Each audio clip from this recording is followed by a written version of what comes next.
Free, free Palestine! Free, free Palestine! Free, free Palestine! Free, free Palestine! Free, free Palestine! Not a nickel, not a dime! Not a nickel, not a dime! No more money for Israel's crime! No more money for Israel's crimes! Thank you for joining us today. We are here as Orlando for Peace after responding to a call from Doctors Against Genocide. Not another hospital, not another child.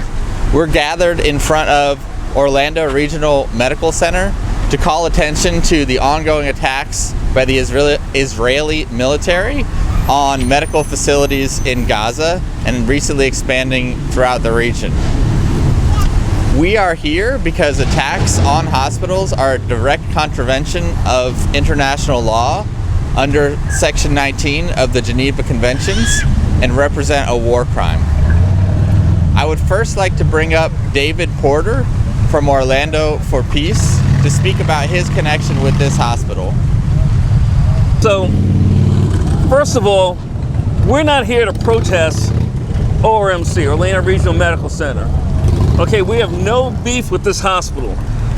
ORMC is a community jewel. It's an irreplaceable asset.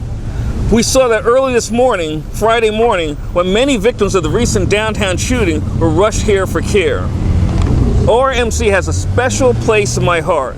My daughter was born at Orlando Regional Medical Center. This summer, my wife spent 2 months at ORMC being treated for serious medical conditions. And thank God she's home now and she's getting better. We in Orlando, we count on Orlando Regional Medical Center and the other hospitals in this area, and the people of Gaza should be able to count on their hospitals as well. Except in Gaza, all the hospitals there have been either destroyed or badly damaged by Israel using weapons and munitions that were provided by U.S. taxpayers. Hundreds of Gaza doctors, nurses, medical technicians, and ambulance drivers have been assassinated by Israel.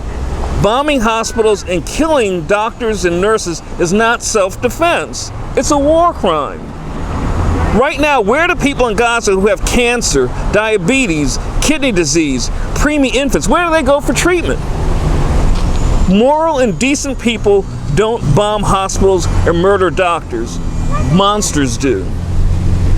What Israel is doing to Arab people in Gaza and Lebanon today is no different from what racist white people did to black people at Black Wall Street in Tulsa, or here in Florida, where racists wiped out black communities in Ocoee, Rosewood, and Groveland. It's the same deal. Why do you think so many marginalized people around the world, so many indigenous people in this country, and indigenous people in Hawaii, indigenous people in Canada, indigenous people in New Zealand and Australia, why do you see them gravitate towards things? Why do you see them marching, to free Palestine? Because they recognize what's happening. When you kill the doctors, when you kill the nurses, that's just another form of genocide. So our message today is very simple. Stop bombing hospitals. It's not that hard. Just stop doing it. Thank you very much. Thank you, David. Clear and simple message. Stop bombing hospitals. Next, I would like to bring up Rama Hassan from Amnesty International. We are here as American citizens. It's our moral and ethical obligation to stand against the killing of doctors and the bombing of hospitals in Gaza, which are being destroyed using our tax dollars and our American weapons. The Israeli military operations have turned Gazan and Lebanese hospitals and healthcare facilities into battlefields where healthcare workers and patients are being brutally targeted. We are calling on the leaders in healthcare nationally and globally to take an overdue public stand in defense of our colleagues, healthcare systems and doctors and nurses and healthcare workers, and to protect children. We have seen the destruction of nearly every hospital in Gaza, the incarceration, torture, and killing of healthcare professionals, and the horrific scenes of patients tethered to IV lines, murdered or burned alive in their beds.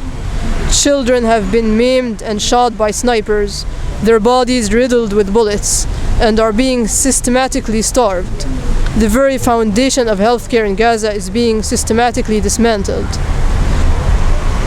Recent reports confirm that medical missions are now banned from entering Gaza, and the northern part of Gaza is being completely shut down. No journalists, no doctors, no food, no fuel, and no aid are being allowed. These severe restrictions have made it impossible to deliver even the most basic medical services. According to the Palestinian Ministry of Health, over 1,000 healthcare workers have been killed, and hundreds more have been illegally detained and currently in prison. Every hospital has been bombed, and the health system is in total collapse. More than 20,000 children have been murdered. Hundreds of thousands have been displaced multiple times and starved. We are calling on everyone to sign this QR code, to stand with doctors and ask hospitals and healthcare workers to stand against this genocide going on. And we call on you to call your Congress members and support the joint resolution of disapproval to stop sending weapons to Israel. We need an arms embargo. Thank you. Free, free Palestine! Free, free Palestine! Free, free Palestine! Free, free Palestine! Free, free Palestine! Not a nickel, not a dime! Not a nickel, not a dime! No more money for Israel's crime! No more money for Israel's crimes! Not a nickel, not a dime! Not a nickel, not a dime! No more money for Israel's crime! No more money for Israel's crimes! We want justice, you say how? We want justice, you say how? Stop bombing hospitals